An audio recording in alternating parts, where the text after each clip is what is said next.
పేరు దేవయాని. విదేశాల్లో చదువు ముగించుకొని ఈ మధ్యనే స్వదేశానికి తిరిగి వచ్చింది.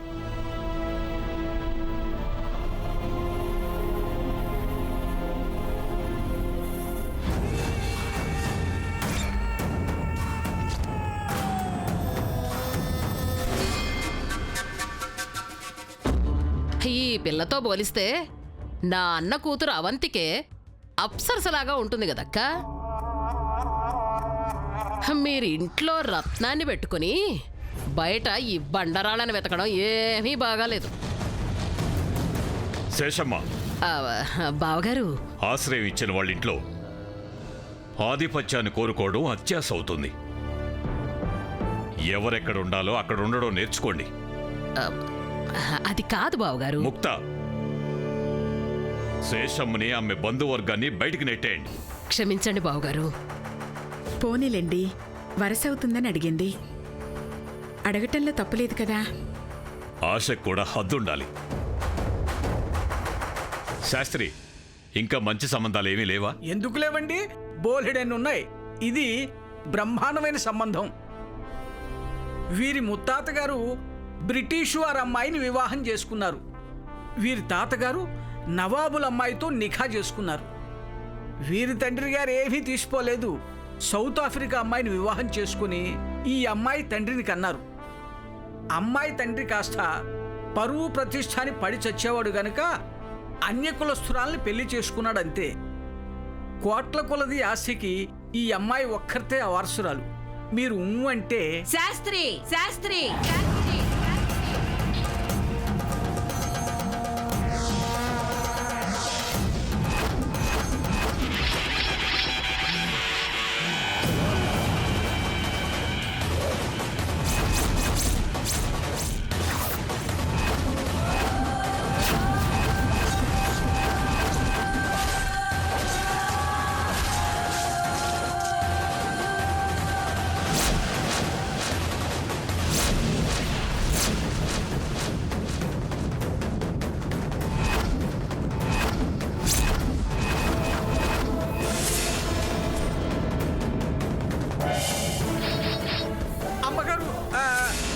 ఎవరికి ఏ సంబంధం తీసుకొచ్చావు? అమ్మా, అది అది మన శ్రీపతి వర్మ గారికి. వర్ణ సంకరమైన వంశంలో పుట్టిన కులభ్రష్టురాలి వారసురాలినా? నా మనవడికి కట్టబెట్టాలన్నది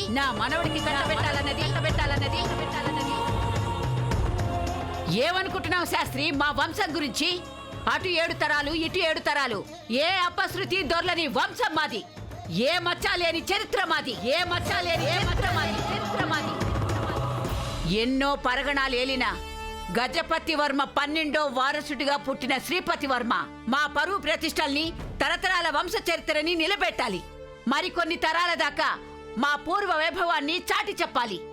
మా కులానికి, గోత్రానికి, వంశానికి ఏ మాత్రం తీసిపోని కన్యను వివాహం చేసుకోవాలి.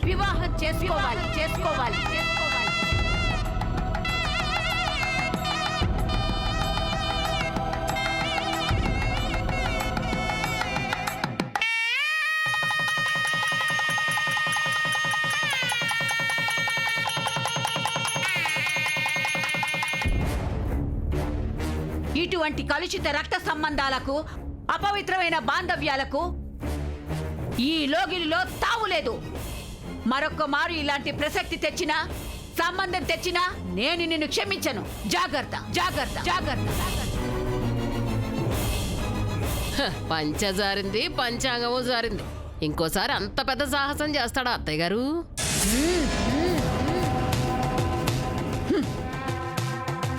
పెళ్లి సంబంధాలు చూసేటప్పుడు ఈ తప్పుల మారిని దరిదాపుల్లో కూడా ఉంచొద్దని చెప్పాను కదా ముక్త.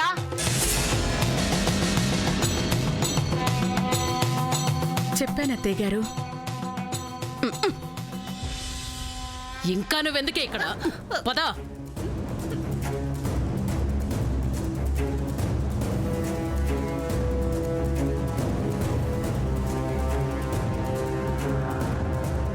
కూర్చో శాస్త్రి. అలాగేనమ్మా. గుడికైనా బడికైనా ముసిగేసిన పల్లకిలోనే వెళ్ళిన ఆ తరానికి ప్రతినిధిని నేను. ఈ కాలంలో కూడా అంత ఒదిగి ఉండే ఆడపిల్లలు కరువైనా సాంప్రదాయం గల కుటుంబంలో అమ్మాయి అయితే చాలు. ఇప్పుడు చూడు అలాంటి సంబంధం. అలాగేనమ్మా.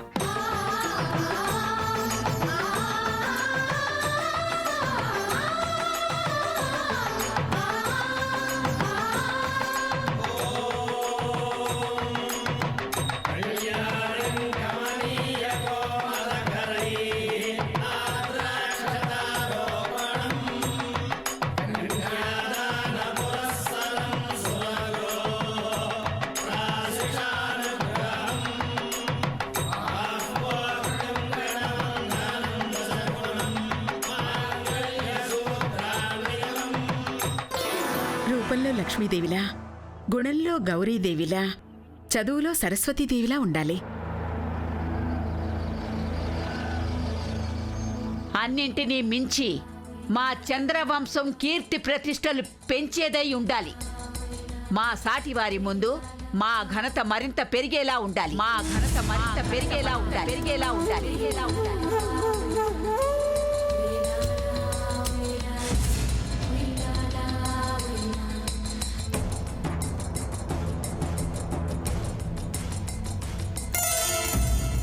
చిన్నబాబు గారు, నేను మీ ఇంటి నౌకర్నండి. మీరు నా బిడ్డని మనువాడినారంటే పెద్దమ్మగారు నన్ను గౌరిని బతకనీరు బాబు. నాకు చాలా భయంగా ఉందండి. పెద్దమ్మ గారికి ఎదురుపడాలంటేనే గుండెల్లో దడగా ఉంది. మా నాయనమ్మకి నేనంటే ప్రాణం గౌరీ. చెప్పకుండా పెళ్లి చేసుకున్నందుకు బాధపడ్డా నా సంతోషం కోసం ఒక మెట్టు దిగుతుంది. ప్రాణం పోయినా ఓ మెట్టు దిగను. మా స్థాయికి తగిన సంబంధమే చూడండి. ఏం పర్వాలేదు, అంతా నేను చూసుకుంటాను. రండి.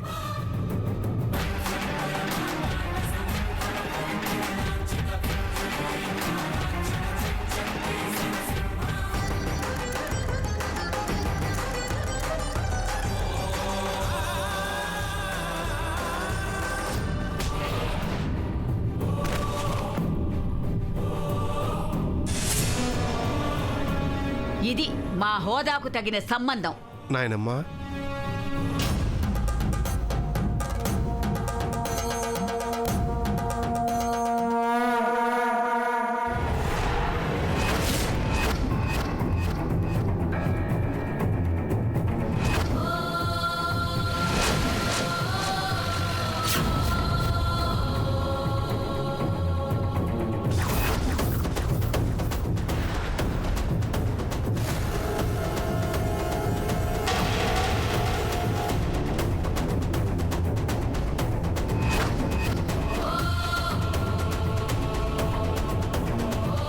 మీ అనుమతి తీసుకోకుండా గౌరీని పెళ్లి చేసుకోవటం తప్పే నాయనమ్మా. కానీ తప్పలేదు.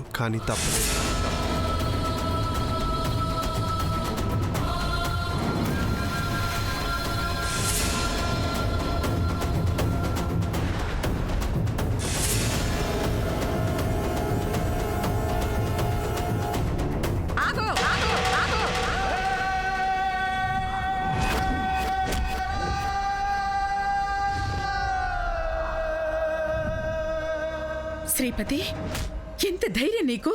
ముక్త అటులే.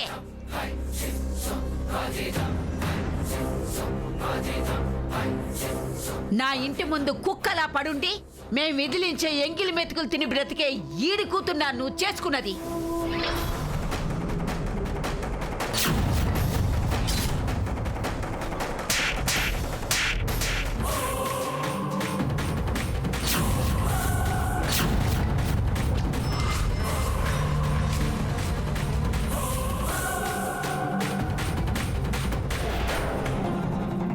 భద్రయ్య, నా ఇంటి నౌకరివి, మా స్థాయి ఏంటో తెలిసిన వాడివి. ఎంతకు తెగించావురా విశ్వాసఘాతకుడా? పెద్దమ్మ గారు, మీ కాలి కింద చెప్పులు అంటుండి తల్లి. మాకంత తెగింపు యాడించి వస్తాదమ్మా. చిన్నబాబు గారు కోరుకున్నారు, కాదన్నా ఊరుకోలేదు. మా తప్పేం లేదు తల్లి. నోర్మాయ్ నోర్మాయ్ నోర్మాయ్ నోర్మాయ్. గారాబంగా పెంచినందుకు నా మనవడికి మొండితనం అలవాటైంది. ఒక బొమ్మల పెళ్లి చేసుకొచ్చాడు, ఒక బొమ్మల పెళ్లి చేసుకొచ్చాడు. ఆ తాళి తెంచి పడేసి గుట్టు బయటికి పొక్కక ముందే పొలిమేరు దాటి పొండి.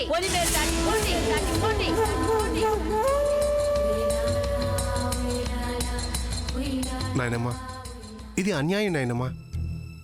గౌరీ అంటే నాకు ప్రాణం నాయనమ్మా. శ్రీపతి వర్మ. నీ జన్మ నక్షత్రం చూసి వంశోద్ధారకుడు పుడతాడని సంబరాలు జరిపించాం, కానీ ఇలా కులభ్రష్టుడు అవుతావని ఊహించలేదు. పెద్దమ్మగారు, మేం చేసింది తప్పే, కానీ అర్హత మరిచి అందలమే కలని మాత్రం అనుకోలేదమ్మగారు. చిన్నబాబు గారు నా మీద మనసు పడ్డారు, ఎన్నిసార్లు కాదన్నా వెంట పడ్డారు. నీలాంటి అలగా జనాలు మాలాంటి కుటుంబాల్లోని అబ్బాయిలకి వలవేయాలని చూస్తారే. పిన్ని, మోయ్ నోరు మోయ్. ఇదిగో, వాడు అమాయకుడు కాబట్టి నీ వల్ల పడ్డాడే. అయినంత మాత్రాన కుక్కను తీసుకొచ్చి సింహాసనం ఎక్కిస్తామని ఎలా అనుకున్నావే? నడవ్వే బయటికి. అయ్యో, దాన్ని వీధిలోకి గెంటేసి వీడిని గదిలో బంధించండి. నాయనమ్మా, అమ్మగారు, పిల్లలు తొందరపడ్డారు అమ్మగారు. గౌరికి ఇప్పుడు 3 నెలలు అమ్మగారు. నా బిడ్డకి అన్యాయం చేయకండి అమ్మగారు. గౌరికి ఇప్పుడు 3 నెలలు అమ్మగారు. నా బిడ్డకి అన్యాయం చేయకండి అమ్మగారు. నా బిడ్డకి అన్యాయం చేయకండి అమ్మగారు. ఈ లెక్కన ఆ వర్ణశంకర సంబంధమే నయం కదా అమ్మగారు. ఆ పిల్ల గుణవతి శీలవతి గాని ఇలాంటి గర్భవతి కాదు కదా అమ్మగారు.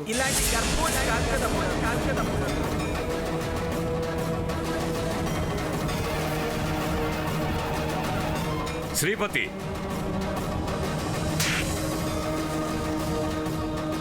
ఒరే భద్రయ్య, ఈ విషయం ఎక్కడైనా నోరు జారావంటే మీరిద్దరూ ప్రాణాలతో మిగలరు. ఈడ్చి పడేయండి వాళ్ళని. అమ్మగారు, నేను పేదరాళ్ళే, కానీ నా కడుపులో ఊపిరి పోసుకుంటున్నది మాత్రం మీ వంశాంకరమే అమ్మగారు. ఆ బిడ్డకు అన్యాయం చేయకండి. నన్నేవి మీ ఇంటి కోడలుగా చూడాల్సిన అవసరం లేదమ్మగారు. ఓ పని మనిషిలాగే పడుంటాను, కానీ ఈ బిడ్డకి మాత్రం న్యాయం చేయండి. ముక్త, ఏమిటలా శిలా విగ్రహాల్లా నిలబడ్డావు? నీతి రీతి లేని ఇలాంటి ఆడదాన్ని నీ చేతులతో నువ్వే బయటికి గెట్టి.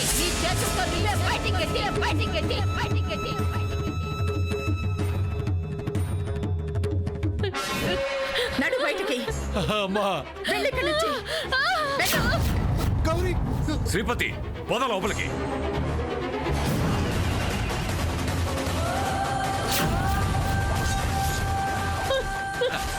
గౌరీ లేమ్మా.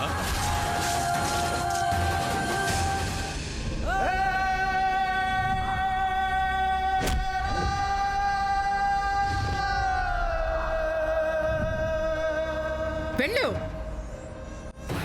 నీ పాదం ఈ గడపలో మోపితే తరతరాల మా వంశ చరిత్రే అపవిత్రమైపోతుంది. మా వంశవృక్షంలో ఈ కలుపు మొక్కకు స్థానం లేదు. ఆనాటి నుంచి ఈనాటి దాకా ఏ తరంలోనూ వర్ణ సంకరం జరగలేదు. పో ఇక్కడి నుంచి. అలా చెప్తే ఎందుకు వింటారక్క ఎలాగా జనం? వీళ్ళని మెడ పట్టుకొని బయటికి గెంటితే పదవే. నడవే, పోతవే. గౌరీ లేమ్మా.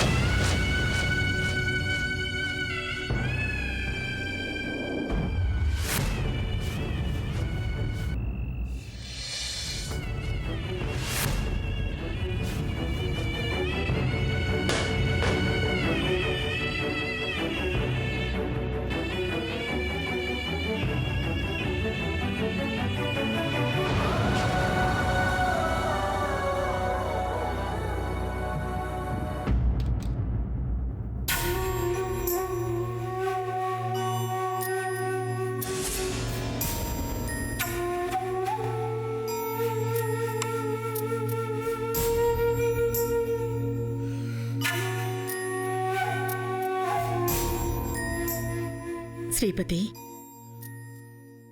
నేను ఈ ఇంటి కోడలిగా నువ్వు చేసిన తప్పుని క్షమించలేకపోయినా నీ కన్న తల్లిగా నువ్వు ఆకలితో ఉంటే చూడలేక భోజనం తీసుకొచ్చాను. కడుపుతో ఉన్న భార్య వీధిలో బిచ్చగెత్తలా పడుంటే ఇంట్లో పంచభక్ష ప్రమాణాలతో ఎలా తినగలనమ్మా?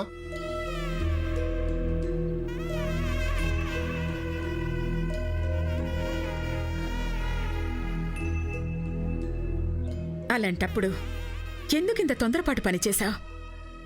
ఈ కుటుంబం ఇంతవరకు మచ్చలేని కుటుంబంగా అందరికీ ఆదర్శవంతంగా ఉండేది. మొదటిసారి నువ్వు ఆ వృత్తంలోంచి అడుగు బయట పెట్టావు. నాన్నగారైనా నానమ్మగారైనా ఆవేశపడటంలో అర్థం ఉంది. మర్చిపోదాన్ని. అమ్మా, ప్రేమ ఎప్పుడు ఎవరి మీద పుడుతుందో ఎవరు చెప్పలేరు. ఏ కల్మషం లేని గౌరీ స్వచ్ఛమైన మనసును చూసి ప్రేమించానమ్మా. చాలా పో. మన అంతస్తుని మరిచిపోయి ఒక నౌకరు కూతుర్ని పెళ్లి చేసుకోవాలనుకుంటే ఎలా ఒప్పుకుంటారనుకున్నావు? ఏ ధైర్యంతో నువ్వు ఇంత సాహసం చేశావు? కుల గౌరవానికే మాయని మచ్చ తెచ్చి ఇప్పుడు బాధపడితే లాభమేంటి?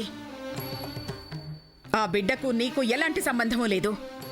అయితే నేను నీ బిడ్డను కానమ్మా. నీకు నాకు ఉన్న తల్లి కొడుకుల సంబంధం తెంచేసుకోమంటావా? శ్రీపతి, నీకు నీ బిడ్డ ఎలాగో నాకు నా బిడ్డ అంతే కదమ్మా. ఈ తరాల ఘన చరిత్రతోనూ ఈ వంశ కీర్తి ప్రతిష్టలతోనూ సంబంధం లేదు. నాకు నా భార్య కావాలి, నా బిడ్డ కావాలి. వాళ్ళకేమాత్రం అన్యాయం జరిగినా నీకు నీ కొడుకు దక్కడమ్మా. చూస్తూ ఉండమ్మా. నా భార్య బిడ్డకు న్యాయం జరగకపోతే నేను ప్రాణాలతో మిగలను, చచ్చిపోతాను. శ్రీపతి,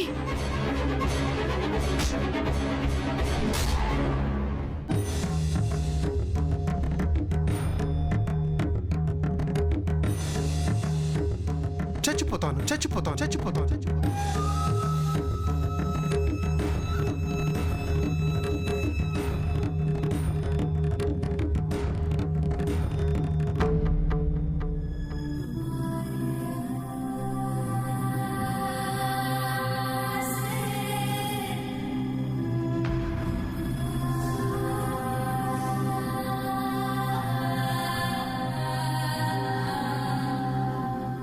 అత్తయ్య గారు,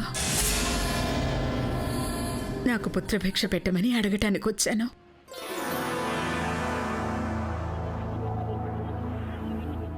ప్రేమకు అంతస్తులు అడ్డు రావని శ్రీపతివర్మ తొందరపడిన మాట నిజమే అయినా ఇప్పుడు ఆ తొందరపాటు ఫలితం గౌరీ కడుపులో మన వంశాంకురంగా పెరుగుతోంది. ఈ పరిస్థితుల్లో వాళ్ళని విడదీస్తే శ్రీపతి వర్మ బతకనంటున్నాడు. గౌరికి అన్యాయం జరిగితే నా బిడ్డ నాకు దక్కడని అర్థం అయ్యాకే మీ దగ్గరకు వచ్చాను. మన వంశాంకురం కోసమైనా వాళ్ళని క్షమించలేరా అత్తయ్య గారు? నువ్వు ఆ తరానికి ఈ తరానికి మధ్య వారధిలా నిలబడి ఉన్నావు ముక్త. నేను ఆ కోట గోడకు ఈ గాలి మేడకి మధ్య శిథిలమైపోతున్న కుల గౌరవాన్ని చూస్తూ కుమిలిపోతున్నాను. ఈ అంతరాలు అంతరంగాల్లో ఇంత కల్లోలం పుట్టిస్తాయని మొదటిసారి తెలిసింది. ఈ నిజం జీర్ణం కావడానికి నాకు కొంత సమయం పడుతుంది. అప్పటిదాకా నా పెద్దరికాన్ని నిలబెట్టి వేచి ఉంటానంటే సంతోషం, లేదంటే నీ ఇష్టం. అత్తగారి పెద్దరికాన్ని ప్రశ్నించేంత సాహసం నా కంఠంలో ప్రాణం ఉండగా చెయ్యను. మీ నిర్ణయం మీదే. నా కొడుకు భవిష్యత్తు ఆధారపడింది కాబట్టి అర్థించడానికి వచ్చాను. ఈనాడు చేయి చాచి ఏది అడగాల్సిన అవసరం రాకుండా నన్ను కన్న బిడ్డలా ఆదరించారు. కానీ ఈనాడు నా కన్న కొడుకు ప్రాణం కోసం మీ పాదాల దగ్గర శరణార్థిలా కూర్చున్నాను. తప్పైతే క్షమించండి అత్తయ్య గారు.